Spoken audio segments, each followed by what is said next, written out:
بسم اللہ الرحمن الرحیم۔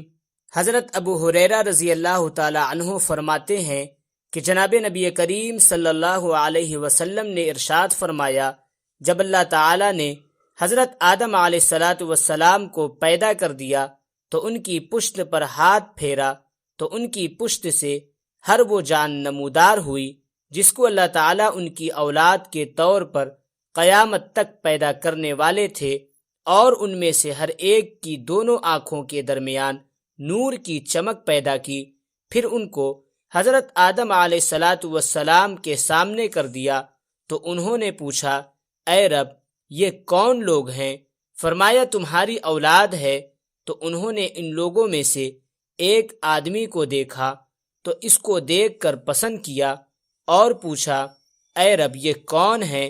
فرمایا، یہ تیری اولاد میں سے آخری امتوں میں سے ایک آدمی ہے، اس کا نام داود ہے۔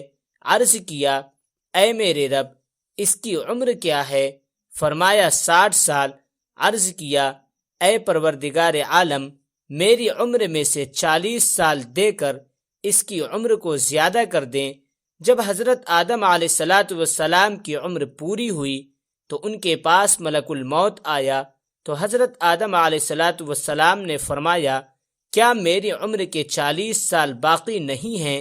ملک الموت نے فرمایا، کیا آپ یا اپنے بیٹے داود کو نہیں دے چکے؟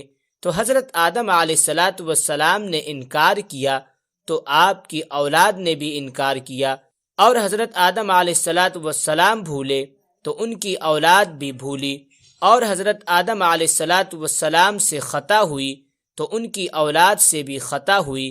حضرت ابی بن کعب رضی اللہ تعالی عنہ سے روایت ہے کہ جناب نبی کریم صلی اللہ علیہ وسلم نے ارشاد فرمایا، جب حضرت آدم علیہ السلام کی وفات ہوئی تو آپ کو فرشتوں نے پانی کے ساتھ طاق مرتبہ غسل دیا اور لحد بنائی اور کہا کہ یہ انسان کے دفن کرنے کا طریقہ رہے گا۔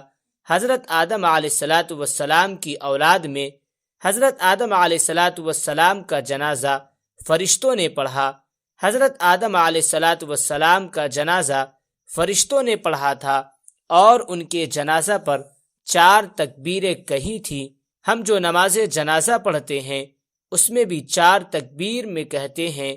مذکورہ حدیث ہمارے حنفی مذہب کی دلیل ہے۔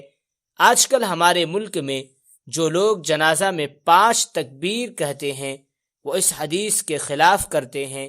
حضرت جبرائیل علیہ السلام نے مسجد خیف میں پڑھایا۔ حضرت عبداللہ بن عباس رضی اللہ تعالی عنہ فرماتے ہیں کہ حضرت آدم علیہ السلام کی نماز جنازہ حضرت جبرائیل علیہ السلام نے پڑھائی اور 4 تکبیریں کہیں، اور مسجد خیف میں فرشتوں کی امامت کرتے ہوئے جنازہ پڑھایا۔ ابن عساکر نے یہ اضافہ بھی کیا ہے کہ اس دن دیگر فرشتوں پر حضرت جبرائیل علیہ السلام کی فضیلت معلوم ہوئی۔ اس سے معلوم ہوا کہ حضرت آدم علیہ السلام کا جنازہ فرشتوں نے پڑھا تھا، امامت حضرت جبرائیل علیہ السلام نے کی تھی۔ جنازے میں 4 تکبیریں کہی گئیں اور نماز جنازہ مسجد خیف میں ادا کی گئی جو میدان منی مکہ مکرمہ میں واقع ہے۔